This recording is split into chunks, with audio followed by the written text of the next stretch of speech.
दगड़ियों आज आओ भात खाना खड़े। आज मैं आप दिनों खाना बड़ी तैयार हो गई। ये देखो यो 5 किलो अचार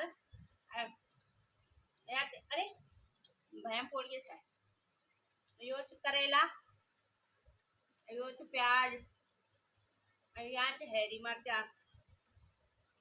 तो चलो खान छो जरा टेस्ट कर दो।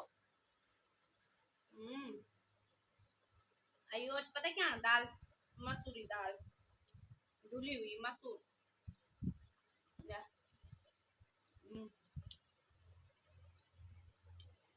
हाँ हाँ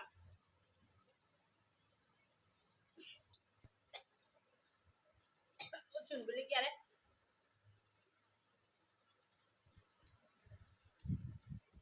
करेले सब्जी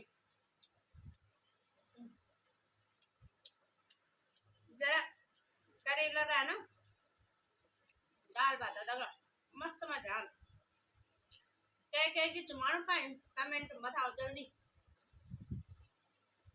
और आ जाओ खाना हम। हाँ हाँ हाँ हाँ बस के लगा।